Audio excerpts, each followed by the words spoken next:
अस्सलामुअलैकुम। इस उम्मीद और इस दुआ के साथ कि आप सब लोग खैरियत से होंगे। आज की मेरी वीडियो में मैं आपके साथ बहुत ही खूबसूरत से फ्लावरिंग प्लांट बेबी सन रोज़ की कटिंग लगाना शेयर करूंगी। देखें, ये इस टाइम इसका बेस्ट टाइम है ग्रोथ का, तो इस टाइम पे इसकी कटिंग्स भी बहुत इजीली लग जाती हैं। कुछ ही दिनों में इसकी कटिंग्स रूट्स बना लेती हैं। छोटी छोटी सी आप इसकी 1 इंच की कटिंग भी आप लगा देंगे तो भी ये बहुत अच्छे से ग्रो हो जाती है। और ये इसका ग्रोथ का टाइम है। इस टाइम पे इस पे फ्लावरिंग भी बड़ी खूबसूरत सी होती है। अगर आप इसको मॉर्निंग की 1-2 घंटे की सनलाइट देंगे तो ये फ्लावरिंग भी करेगा। तो छोटे छोटे पॉट्स में सैंड को मैंने भर लिया था, सैंड सन ड्राई की हुई थी। और उससे ये है कि फंगस वगैरह नहीं लगता ये, क्योंकि सकलेंट टाइप की इसकी स्टेम्स होती हैं जिनमें पानी काफ़ी ज़्यादा भरा होता है। तो इस तरह की स्टेम्स जो हैं, इस तरह के प्लांट्स को कटिंग लगाते हुए ओवर वाटर बिल्कुल भी नहीं होना चाहिए। और सैंड जो है उसमें पानी बिल्कुल नहीं खड़ा होता। अभी मैं आपको कटिंग्स लगाने के बाद इसमें पानी डाल के दिखाऊंगी तो विद इन सेकेंड इसमें से पानी ड्रेन आउट हो जाता है, लेकिन सैंड में मॉइस्चर जो है वो कंट्रोल रहता है।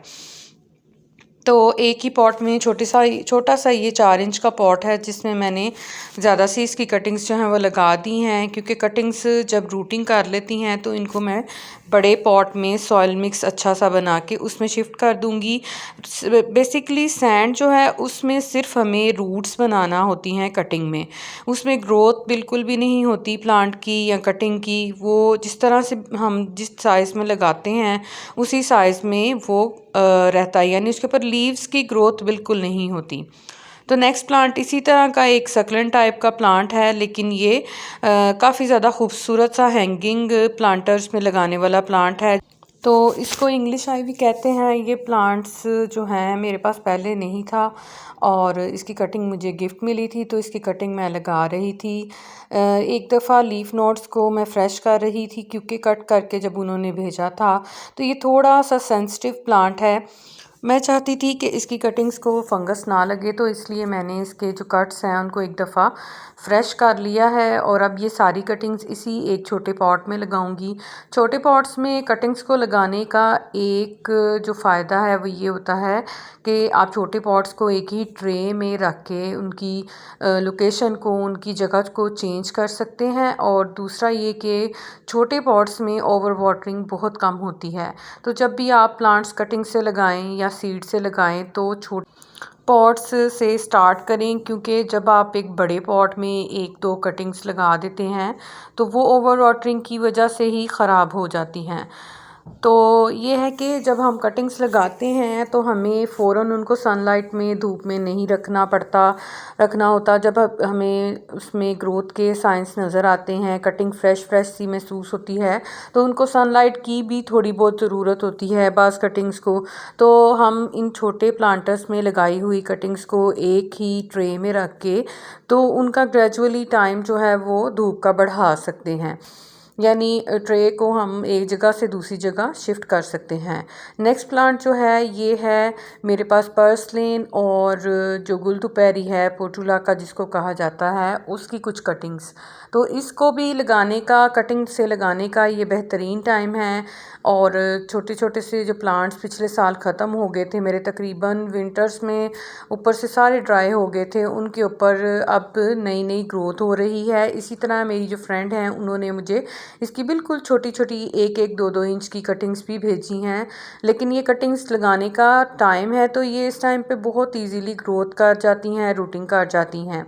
इंशाल्लाह अप्रैल या मई में मेरे पास जो पोटुला का गुल दोपहरी है उसके इंशाल्लाह 20 से ज़्यादा कलर्स की कटिंग्स फॉर सेल अवेलेबल होंगी, और पर्सलन के भी कुछ कलर्स उसके साथ मैं ऐड करूँगी।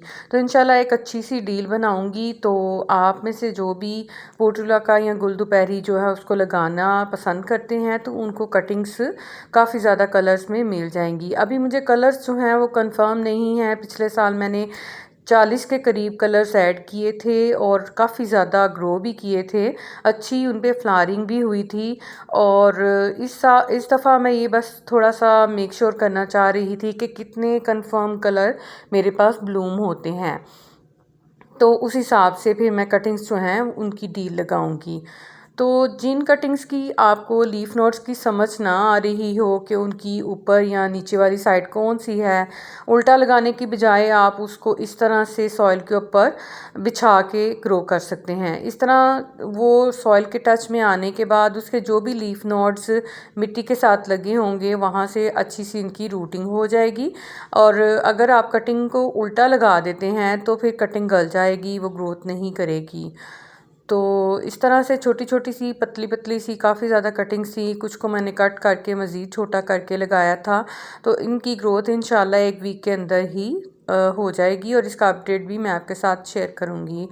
और मोस्टली मेरा मकसद यही होता है अपडेट शेयर करने का कि आपको भी मोटिवेशन मिले कि इस टाइम पे कटिंग्स सिर्फ कह देने से नहीं लगानी।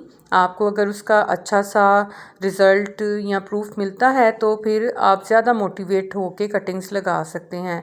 भर के एक दफ़ा पानी दे दूँगी इसको, इसकी सॉइल मॉइस्ट रहनी चाहिए, तभी इसमें अच्छी सी रूट्स बनेंगी। और ये है कि इसको अभी तो मैं शेड में रखूँगी, जब 1 वीक के बाद मुझे इसमें ग्रोथ के साइन नज़र आएंगे, पत्तियाँ नज़र आएंगी नई नई ग्रो होती हुई, तो मैं इसको धूप में शिफ्ट कर दूँगी। नेक्स्ट है ये मेरे पास रबर प्लांट और जो ये फाइकस की कुछ कटिंग्स हैं, इनको भी मैं इन्हीं छोटे पॉट्स में लगा रही हूँ क्योंकि मोस्टली मेरे पास पॉट्स जो हैं वो विंटर फ्लावर्स जो हैं अभी तक खिल रहे हैं और उन्हीं में मैंने उनको लगाया हुआ है और काफ़ी पॉट्स इसी तरह से इस्तेमाल में हैं। तो छोटे छोटे से इस तरह के पॉट्स जो हैं उनमें मैं कटिंग्स लगा लेती हूँ। जब कटिंग्स ग्रो हो जाती हैं तो फिर उनको मैं बड़े पॉट्स में 1 डेढ़ माह तक शिफ्ट कर देती हूँ क्योंकि इस तरह से पॉट्स की कमी भी अगर आपके पास हो तो आप इजीली कटिंग्स लगा सकते हैं छोटे पॉट्स में। रबर प्लांट की ये वेरीगेटेड वाली वैरायटी है और काफ़ी खूबसूरत सा इसका कलर है। मेरे पास ये प्लांट पहले से मौजूद नहीं था और अब इसको मैं कटिंग से लगाऊंगी। इंशाल्लाह ये अच्छे से जब ग्रो हो जाएगी तो मैं आपके साथ इसका अपडेट भी शेयर करूंगी। अभी ये प्लांट जो हैं ये फॉर सेल मेरे पास नहीं है क्योंकि ये तो मैं ख़ुद अपने लिए कटिंग्स लगा रही थी। जो प्लांट फॉर सेल होते हैं वो मैं एफपी पेज पे भी पिक्चर्स उनकी शेयर कर देती हूँ। देखें सैंड में पानी डालते ही किस तरह से पानी गायब सा हो जाता है।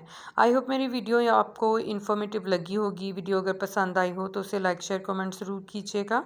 मेरे चैनल पे न्यू है तो उसे सब्सक्राइब भी कर लें। अपनी दुआओं में याद रखिएगा। Thanks for watching. अल्लाह हाफिज़।